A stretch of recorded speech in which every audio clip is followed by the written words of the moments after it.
उम्मीद है आपने अभी तक केमिस्ट्री के बहुत बेहतरीन प्रयोग को देखा है। साथ ही साथ आपने साइंस से जुड़ी जो भी कहानी आपने देखी वास्तव में लाजवाब थी, है ना। अच्छा, देखो साइंस तो हम लोगों ने देखा भी, साइंस के बारे में पढ़ा जाना, सब कुछ जाना, आप बुक में रीड भी करते हो सारी चीजें। लेकिन आज हम सभी लोग ना एक थोड़ी सी बात को और नेक्स्ट लेवल तक लेके जाएंगे, ठीक है। और ये जो हमारा सेशन में लेके चल रहा हूँ आप लोगों का, आधे घंटे की सेशन रहेगी। आधे घंटे से वैसे और भी कम समय भी हो सकता है और ज्यादा भी हो सकता है। इसका टाइटल मैंने दे रखा है, इसका मैंने जो मोटिवेशन दे रखा है, क्या चीज, दिसंबर के लास्ट आपके लगभग 1 से 2 हफ्ते और आपके बचे हैं। और 2026 हमको कैसे लेके आनी है, 2026 हमें करने क्या है, उसका क्या हमारा मेन मोटिवेशन होगा 2026 का, इन सारी बातों पे हम लोग चर्चा भी करने वाले हैं, ठीक है। इन सारी बातों के ऊपर हम लोग चर्चा करने वाले हैं। सबसे पहले आप एक काम करें, सभी लोग बच्चे कमर सीधी करें, सभी लोग अपनी आंखें बंद करें। और ये जब तक मैं सारी चीजें कर रहा हूँ, सारी चीजें आपको फॉलो करने हैं आने वाले आधे घंटे तक। किसी भी प्रकार का डिसिप्लिन आप ना हटाइएगा, डिसिप्लिन में रहने का प्रयास कीजिएगा। उम्मीद है आधे घंटे के अंदर अंदर आपको मैं बहुत सारी चीजें देने का प्रयास करूंगा, ठीक है ना। और मैं सारी चीजें जो बातें बोलूंगा उसको आप अपने अंतर्मन में, अपने हृदय में सोचने का प्रयास कीजिएगा, ठीक है ना। चलो सही बच्चे अपनी आंखें बंद करें। Everyone close your eyes, know talking each other, please, humble request everyone. सही बच्चे अपनी आंखें बंद करेंगे और आंखें बंद करते हुए सभी लोग अपने दोनों आंखों के बीच में जो आपका नोज के ऊपर का फोरहेड होता है, मस्तक होता है, वहां पर सभी लोग अपनी माँ का फोटो लेके आए। जो आपकी माँ है, जो आपकी मम्मी है, जिसने आपको जन्म दिया है, उस माँ का फोटो अपने दोनों आंखों के बीच में लाएं। उनके बारे में सोचें, हे माँ, आपने मुझे जन्म दिया, ये जो जन्म आपने दिया है ना, उसी की वजह से मैं इस धरती पे अवतरित हुआ हूँ। यदि आप नहीं होती तो मैं इस धरा पे नहीं आता, मैं इस धरा पे आकर के अपने मुकम्मल जहां को हासिल नहीं कर पाता। हे माँ, आपके गर्भ से मैं जन्म लेकर के सौभाग्यशाली हूँ। हे माँ, मैं ये कसम खाता हूँ या खाती हूँ कि आने वाले कल में, आने वाले 2026 में हम सभी बच्चे आपके आंखों में कभी आंसू नहीं आने देंगे और हम कामयाब होकर के लौटेंगे। हे माँ, आप मेरे लिए बहुत कुछ करती हैं, आपने मेरे लिए इतना सब कुछ किया। स्कूल जब भी मैं आती हूँ या आता हूँ, मेरे लिए टिफिन तैयार करना, मेरे लिए कपड़े धो करके दे देना, मेरे लिए हर एक उस काम को करना जो मैं बखूबी नहीं कर पाता। माँ, एक बात बताऊं बेटा, आज सब घर जाइएगा ना, ये सारा जहां मैं आपके ऊपर ही बोलता हूँ, जहां भी मैंने सेमिनार अटेंड किया है, ये लाइनें मैंने बखूबी बोली। आज आप घर जाइएगा ना बेटा, घर जा करके अपनी माँ के सामने खड़े हो जाइएगा। Please listen carefully everyone. अपनी आंखों में माँ का फिगर लेके आएंगे जरूर, और माँ के सामने ये सारी बातें आप रखने का प्रयास करेंगे। आज आप घर जाइएगा, घर जा करके माँ के सामने खड़े हो जाइएगा और खड़े होकर के माँ के सामने एक क्वेश्चन कर दीजिएगा, हे माँ, हे मम्मी, आप इतनी बड़ी हो गई है ना, सबसे ज्यादा खुशी आपको कब मिली थी? पता है एक माँ का जवाब क्या होता है? माँ कहती है, बेटा, बिटिया, मुझे सबसे ज्यादा खुशी उसमें मिली थी ना, जब मैंने एक बेटे या एक बिटिया को जन्म दिया था। मुझे सबसे ज्यादा खुशी मुझे उसी समय मिली थी। इन पता है एक माँ जब एक बेटे को जन्म देती है ना, तो माँ के कोख में कितना दर्द होता है, माँ के गर्भ में कितना पेन होता है, कितना दर्द होता है, शायद हम इसकी कल्पना तक भी नहीं कर सकते। लेकिन एक माँ खुशी जाहिर करती है कि मैंने एक बेटे या एक बेटिया को जन्म दे दिया है। प्लीज, आप इतने बड़े तो हो गए हो, लेकिन माँ के आंखों में कभी आंसू आ जाए ना, ये कितनी बड़ी आपके अंदर काबिलियत की परिभाषा नहीं दिखा पाती है। हमें वो सब कुछ करना है। आज मैं आपको 6 ऐसी बातें बताऊंगा। अभी मैं आपसे लिखवाऊंगा भी सारी बातें, और लिखवा करके उस सारी बात मैं जब यहाँ से आपको ना आज यहाँ से विदा करूंगा, तो आप मालूम है एक बात सोच के जाएंगे, काश मुझे ये मौका बार बार मिलता। माँ, आपने मुझे सच में अवतरित कर मुझे जन्म दे करके इस धरती पे एक काम तो जरूर कर दिया कि मैंने मुझे आपके सपनों को पूरा करना है। पता है, जिंदगी पूरा होने के लिए ना जीवन की परिभाषा क्या है? कभी अपने मन से पूछो ना, व्हाट इज अ लाइफ? जीवन क्या है? मैं बताऊं क्या है जीवन? जीवन एक आशा है। जीवन एक आशा है, ध्यान दीजिएगा। और इसकी एक अच्छी परिभाषा है। यदि मैं इसको खूब लाइन तरीके से बोलूं, मैं बोल सकता हूं कि जीवन एक आशा है, इसकी एक अच्छी परिभाषा है, संवर गई तो दुल्हन है, बिखर गई तो तमाशा है। वास्तव में ना लाइफ को हम एक्सप्लेन नहीं कर सकते। जीवन क्या है, लाइफ क्या है, इसके बारे में बता पाना बहुत मुश्किल होती है। लेकिन माँ, आपसे इतना रिक्वेस्ट मैं करके जा रहा हूँ माँ, मैं दिशांक आपसे इतना रिक्वेस्ट कर सकता हूँ ना, प्लीज बेटा है बिटिया, अपनी माँ की आंखों मासूम मत आने दीजिएगा। क्योंकि माँ सारे सुख सारे दुख छोड़ करके आपके सपनों को पूरा करने में लग जाती है। पता है, बारिश हो रही थी, और जब बारिश हो रही थी तो मैं बारिश में कहीं गया हुआ था। घर जाने का समय था, लेकिन रास्ते में बारिश आ गई थी। मैं भीगते हुए घर पहुंचा तो पापा ने कहा, भीग के क्यों आ गया? भाई ने कहा, कुछ ले लिए होते ओढ़ने के लिए दबा जाता। बहन ने कहा, अरे देखो भीग के आया, अच्छा लग रहा होगा। इन पता वही माँ ने क्या कहा? माँ ने कहा, बेटा बिटिया कुछ देर और रुक जाते, बारिश बंद हो जाती तब आ जाते। वास्तव में माँ का सपना कितना कितना होता है। वास्तव में माँ के लिए हम कुछ भी नहीं कर सकते। क्या तो नहीं सकता मैं कि माँ चंदन की गंध है, माँ रेशम के तार, बंधा हुआ जिस तार से सारा ही घर द्वार। माँ के घर में सब तलक बंधे रहे सब तार, माँ के जाते ही उठे घर में दीवार। यहाँ वहाँ सारा जहां नापे अपने पाँव, माँ के आंचल से नहीं और कहीं भी छाँव। रिश्तों का इतिहास है, रिश्तों का भूगोल, और संबंधों के जोड़ का माँ है फेविकोल। वास्तव में ना माँ एक फेविकोल होती है जो सबको घर में बांध करके रखती है। भाई भाई को बांध के रखती है, और बहन बहन को बांध के रखती है। लेकिन जिस दिन माँ घर में नहीं रहती है ना, जिस दिन माँ दुनिया उसको अलविदा कर जाती है उस घर से, वो घर भाई भाई में दीवार में बढ़ जाता है, भाई भाई अलग हो जाते हैं। सच में माँ के लिए कितना तारीफें करवाओगे हमसे आप?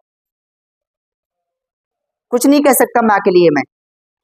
हमसे बुलवाते रह जाओ माँ के ऊपर, मैं पूरी दिन भर बोल सकता हूँ, कभी थकूंगा नहीं मैं। लंबी है मंजिल दूर है किनारा, तुम ही हो माँ बाप के एकमात्र सहारा। ये लाइन प्लीज सुनिएगा मन से, कितनी अच्छी लाइन आपके लिए मैं कह रहा हूँ। लंबी है मंजिल दूर है किनारा, तुम ही हो माँ बाप के एकमात्र सहारा। आप ही लोग हो माँ बाप के एकमात्र सहारा, और कोई नहीं है दुनिया में। आपके सिवा दुनिया में है कौन? माँ का कोई नहीं है। इसलिए तुम्हें ये लाइन बोल रहा हूँ कि लंबी है मंजिल दूर है किनारा, तुम ही हो माँ बाप के एकमात्र सहारा। ना भूल जाना माँ बाप के हक को, जिसने तेरी जिंदगी संवारा। आंखों से ना ओझल करते, हरदम बेटा या बेटे का तुम्हें पुकारा। कभी आपका नाम नहीं लेती है, हमेशा आपको बेटा या बेटी कह के बुलाती है। क्यों? क्यों माँ को रुलाते हैं हम सभी लोग? क्यों माँ के हर एक सपने को इग्नोर कर देते हैं हम सभी लोग? नहीं बेटा, नहीं करना है। अरे यार कुछ काबिल बनना है मुझे। अब काबिल बनेंगे कैसे? काबिल कब बनेंगे हम सभी लोग? कामयाबी के रास्ते तक पहुंचेंगे कब हम लोग? कैसे? आखिर क्यों हम लोग इससे धक्के खाते हैं? एक बात बताऊं, मैं गरीब जरूर पैदा हुआ था, आप लोग गरीब जरूर पैदा हुए हो, लेकिन कभी गरीबी मर जाओगे ना तो बेकार है। फिर मत मरना। जन्म आपका गरीबी भले हुआ है, गरीब जरूर पैदा हुए हो, माँ बाप जरूर गरीब हैं, किसानी जरूर करते हैं, खेत में पैसे, खेत में काम करते हुए इनके हाथों में छाले पड़ जाते हैं, पैर में छाले पड़ जाते हैं। इन आपका फीस, आपके स्कूल की फी कैसे चुकाते हैं, कहीं बाप से पूछना। कभी नहीं बेटा, शायद हम इतने बड़े हो गए हैं। एक बात बताऊं आप लोगों को, इतने बड़े होने के बावजूद भी यदि मन से आवाज आती है कि जिस दिन मैं अपने माता पिता के सपनों को पूरा नहीं कर सका ना, उस दिन मैं कुछ कहलाने लायक नहीं हूं। जिस दिन तक आप लोग इतने बड़े हो जाओगे और आप कुछ अपने सपने को पूरा नहीं कर पाओगे ना, विश्वास मानो आपका जीना बेकार है, आपका लाइफ बेकार है। क्योंकि जिंदगी हर पल ढलती है, जैसे रेत मुट्ठी से फिसलती है। जिंदगी में चाहे जितनी भी गम हो, हर हाल में हंसते रहना, क्योंकि जिंदगी ठोकरों से ही संभलती है। जिंदगी में ना कुछ करना पड़ता है, और कुछ करने के लिए क्या क्या करने हैं वो सारी बातें मैं भी आपको थोड़ी देर में बताने वाला हूँ। अब आप लोग माँ का, अब आपने अपने माँ को याद कर लिया। अब उन्हीं दोनों आंखों के बीच में, अपने मस्तक में दोनों आंखों के बीच में जो आपने माँ का फोटो लेके आया था ना, वहीं पे अब आप सभी लोग ना अपने पिता का फोटो लेके आइए, पापा का। अब पापा से पूछिए, पापा जब मैं 5 साल का था ना, तो आपने मुझे एडमिशन कराने के लिए स्कूल लेके आया था। पता है, पापा ने आपको कंधे में बिठा के लाया था, आपकी उंगली पकड़ के लाया था कि आज मेरे बेटे या बेटिया का एडमिशन कराने जा रहा हूँ। पता है, आपके पापा ने, आपके पिता ने कितनी मेहनत से उस पैसे को सबसे पहले कमाया था कि आज मेरे बेटे या बेटिया का एडमिशन है। याद करो, आज भी आप लोग क्लास 6, 7, 8 में स्टडी कर रहे हो। कुछ बच्चे 12th के हमारे पास हैं। मैं 12th वाले बच्चों से क्या कर सकता, बस उनसे बस इतनी उम्मीद लगा के मैं कह सकता हूँ, 4-5 बच्चे हमारे पास 12th वाले बच्चे हैं, मैं बस इतना ही कर सकता हूँ 12th वाले बच्चों से, प्लीज बेटा बस इतना कर देना कि 12th में ना 95+ स्कोर कर देना। बस 95+ स्कोर कर दोगे ना, हमारे स्कूल की, आरपीएससी स्कूल का तो नाम होना ही होना है, आपके माता पिता का नाम जो होगा वो तो अलग से होना ही होना है। 12th वाले बच्चे जो हमारे पास 4-5 बच्चे हैं, मैं आपसे इतनी गुजारिश कर सकता हूँ, और ये हमारे जो छोटे नन्हे मुन्ने बच्चे हैं ना, इनसे तो इतनी गुजारिश है, इतना तो मेरा इनसे वक्तव्य है कि बेटा कुछ कर जाना, लाइफ में इतना कर जाना कि विश्वास मानो आसमां तक हमें पहुंचना है। कौन कहता है कि आसमान में सुराख नहीं होता, एक पत्थर तो तबीयत से उछालो यारो, लोग कहते हैं ना आसमां तक पहुंचना है तो हमको तो एक पत्थर तो उछालना पड़ेगा, और उछालने के लिए करना क्या होगा, जद्दोजहद, कंपटीशन का दौर है।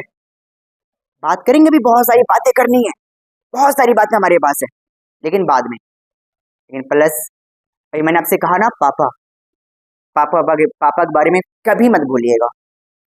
मम्मी पापा, लोग कहते हैं ना कि दुनिया में कौन भगवान है, दुनिया में कौन गॉड है। मैं कहता हूँ दुनिया में कोई भगवान है ही नहीं, भगवान तो मेरे घर में है, मेरे आसपास है, मेरे माता पिता के रूप में है। काश उनसे पूछो पूछो जिनके माता पिता नहीं होते, आंखों में आंसू भर आता है।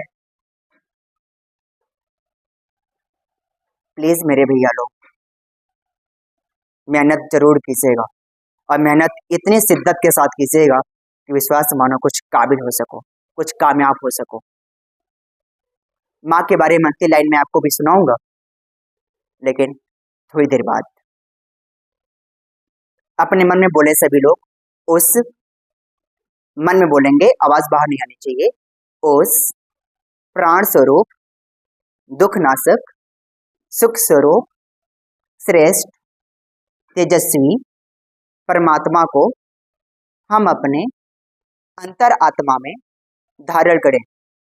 वह परमात्मा हमारी बुद्धि को सन्मार्ग में प्रेरित करें। हे भगवान, हे अल्लाह, आप मुझे ज्ञान का अलौकिक भंडार दीजिए, जिससे मैं मेहनत करके आगे बढ़ सकूं, मैं कुछ ऐसा कर सकूं जिससे मेरे पेरेंट्स, मेरे स्कूल्स के टीचर्स, सब लोग मेरा नाम ले सकें।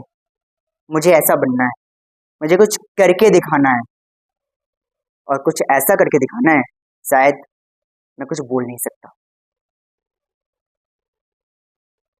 विश्वास मानो ये अंतिम लाइन में बोलने जा रहा हूँ, फिर हम लोग अभी स्लाइड के थ्रू कुछ बातें करने वाले हैं आप सभी से। कहते हैं ना कि चाहत सच्ची हो तो क्या नहीं हो सकता, ये आसमां तेरे कदमों में क्यों नहीं हो सकता, यदि है भरोसा तुझे खुद पर, तेरा मुकद्दर भी तेरा गुलाम क्यों नहीं हो सकता। उस मुकद्दर को गुलाम बनाना है। जो मुकद्दर आपके सामने है ना, उस मुकद्दर का नाम आपका क्या है, आपका उद्देश्य, आपका पर्पज, आपका मकसद, आपका लक्ष्य, वो मुकद्दर है। और उस मुकद्दर को गुलाम बनाना है। उस गुलाम बनाते उस मुकद्दर को कहना है, हे उद्देश्य, हे पर्पज, तो जहां भी है, बस तुझे पाने के लिए मैं मेहनत कर रहा हूँ। तुझे पाने के लिए आज से मैं दिन रात करूंगा। उसे पाने के लिए मैं आज से टाइम टेबल बनाऊंगा। उसे पाने के लिए आज से मैं अपना हर पल हर समय एक साथ में लेने वाला हूँ। पता है बुद्धिमान कौन कहलाता है? बुद्धिमान वही कहलाता है कि मिले फूल से फूल तो गुलदस्ते बन जाते हैं, मिले ईंट से ईंट तो सुंदर सा घर बन जाता है। पल पल छोटा लगता है पर इससे भी युग बन जाता है। पल पल का जो मोल समझता बुद्धिमान कहलाता है। जो पल पल का मोल समझे ना, वही बुद्धिमान कहलाता है। समय का उपयोगिता यदि आपने समझा है ना, तो भी आप आगे बढ़ सकते हो, नहीं तो कभी आगे नहीं बढ़ सकते बेटा।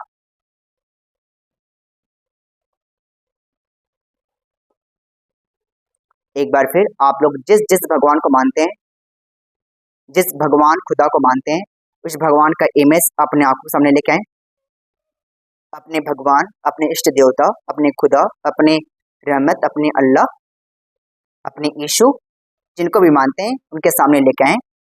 आंखों के सामने प्रार्थना करें, हे भगवान, हे अल्लाह, मुझे सद्बुद्धि दीजिएगा, मुझे आगे बढ़ने की प्रेरणा दीजिएगा।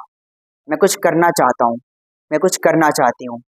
आज से ये शपथ है, मुझे कुछ करके दिखाना है। सब लोग आंखें खोलिए।